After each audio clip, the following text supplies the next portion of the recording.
Let's just calm down. Got it. You know Michelle is a I'm sorry, she's a what? a transgender. Distinguished guests, and men and women of the finest military in the world. And most of all, Admiral Mullen, Deborah. Michael and I also want to acknowledge your son Jack, who's deployed today. All of you have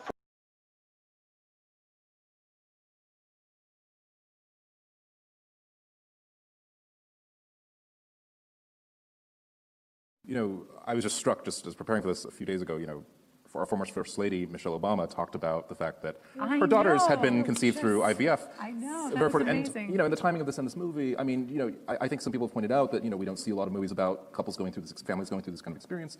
Do you think there is a sort of a reluctance to talk about it that is hopefully being lifted, an unfortunate stigma that is being lifted about Yeah, talking I mean, about that this thing directly? with Michelle Obama saying that, and it was so interesting that that's a big deal that she's saying that in a way, like, whoa, but okay. I mean, of course, anything that she says is significant because she's Michelle, and she's great, and we love her, and come back. Come back.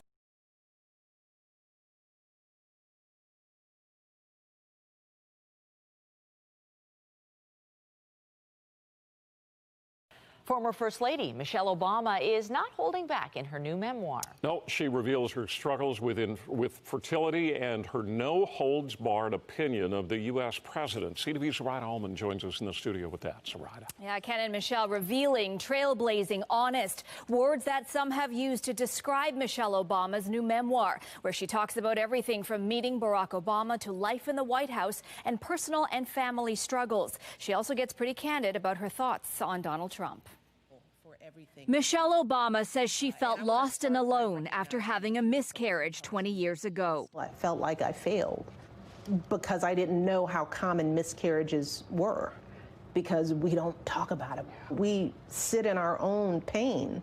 Just one of many personal moments the former First Lady shares in her highly anticipated memoir, Becoming, which details her life in the White House and her marriage to former U.S. President Barack Obama. In an exclusive interview with ABC's Robin Roberts ahead of the book's release, Obama talks about their decision to do IVF after years of trying to conceive. The biological clock is real because egg production is limited, and I realized that as I was 34 and 35, we had to do IVF. I think it's the worst thing that we do to each other as women, not share the truth about our bodies and how they work. She also unleashes her anger over Donald Trump's birther campaign, questioning whether Barack Obama was an American citizen, calling it crazy and mean-spirited, and causing her to fear for her family's safety. Donald Trump, with his loud and reckless innuendos, was putting my family at risk, and for this, I'd never forgive him. Donald Trump today responding. Well, I'll give you a little controversy back. I'll never forgive him for what he did to our United States military by not funding it properly. It was depleted, and I came in and I had to fix it. Michelle Obama detailing the former first couple's courtship, but also candid about the more difficult times in the couple's seemingly perfect marriage, revealing they too have sought counseling. For those young people out there who think that marriage is supposed to be easy, and marriage counseling for us was one of those ways where we learned how to talk out our differences. Sharing some of the most personal parts of her journey, she says, in the hopes of helping other women. And ABC is running the full interview with Michelle Obama on Sunday evening. Becoming hit store shelves on Tuesday. I'm Zoraida Allman. Michelle, back to you. Now we're going to go to your exclusive, Robin, with Michelle Obama. She's preparing to release her book, as you said, her memoir, Becoming.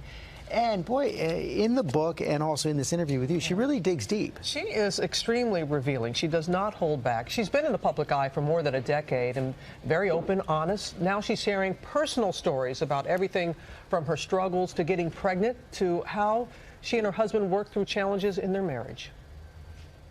In her book, Michelle Obama calls this part of her story Becoming Us, about the meeting and marriage that would transform the trajectory of her life and challenge her in ways she would never expect. You ready to talk about Barack? Who? You ready to talk about While their mutual affection has always been on display, Now, for the first time, Michelle is opening up about parts of their marriage she held deeply private for years. First, infertility. She writes, "It turns out that even two committed go-getters with a deep love and robust work ethic can't will themselves into being pregnant." She did get pregnant, but then weeks later, she miscarried. I felt lost and alone, and I felt like I failed because I didn't know how common miscarriages were, because we don't talk about it. We sit in our own pain, thinking that somehow we're broken. She reveals that it was with the help of infertility treatments that Malia and then Sasha were finally conceived. The biological clock is real because egg production is limited, and I realized that as I was 34 and 35, we had to do IVF. I think it's the worst thing that we do to each other as women, not share the truth about our bodies and how they work and how they don't work. And for the first time, she shares details about how the stress of their hectic schedules infiltrated their marriage. You write about at one point in your marriage that you and Barack went to marriage counseling. Why did you think it was important to share that?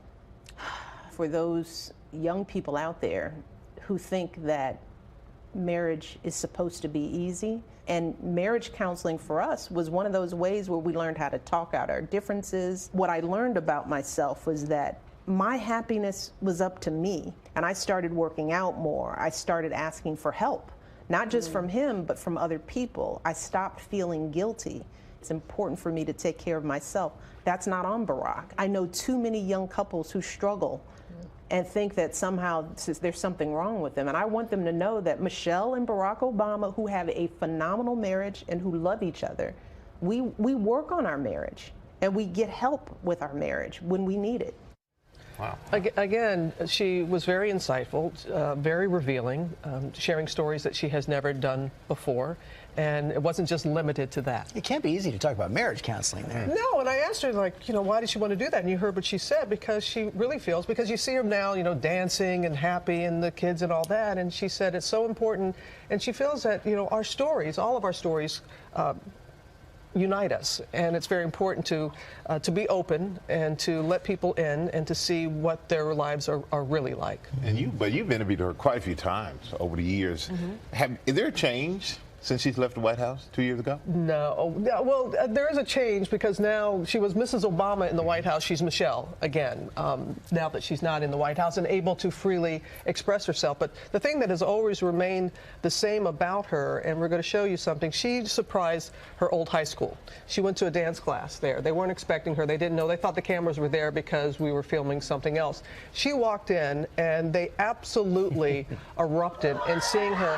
And that is the thing that's been consistent with her. She really,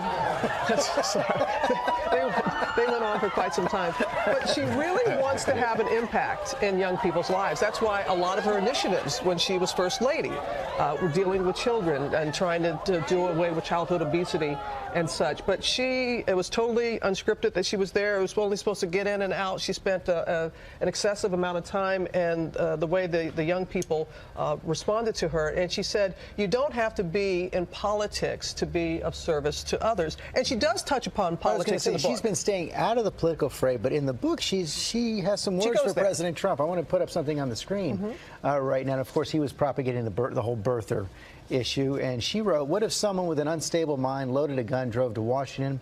What if that person went looking for our girls? Donald Trump, with his loud and reckless innuendos, was putting my family's safety at risk, and for this I would never forgive him.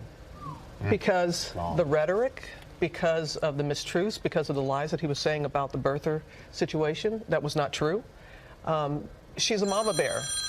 Maybe that's Michelle now. I'm sorry about that. It's actually, I have an excuse. My wife had surgery yesterday, so I have kept the phone on. But she's doing great. Oh, is she? She's doing very well, yes. Oh, my goodness.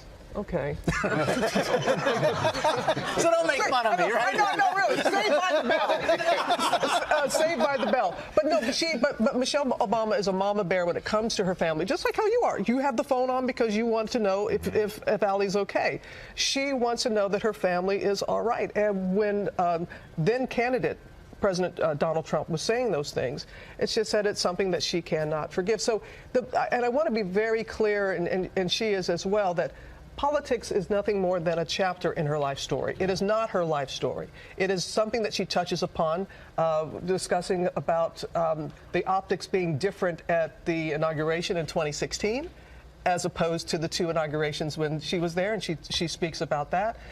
And she is really, I think also it's going to be surprising to a lot of people, her candor in discussing how people underestimated her, doubted her, but also her level of honesty and her self-doubt. Throughout the book, she kept saying, am I good enough? Am I good enough? And that's something as a woman, even in the White House, and even in the White, and that is something. There are a lot of times that there are going to be women that are going to be reading or watching the special on Sunday and nodding along, and that's again what she said. Her story is relatable, but it is not. It is so much more than politics, and I know that a lot of people are going to be picking up the paper today and seeing the headlines and that. It's such a small portion of her story, small portion in the book, but yes, what she said about the president and not being able to forgive him because she felt he was putting her family at risk. And the family that she went through so much to have, and you know, and which she put in the book as well. But her honesty has always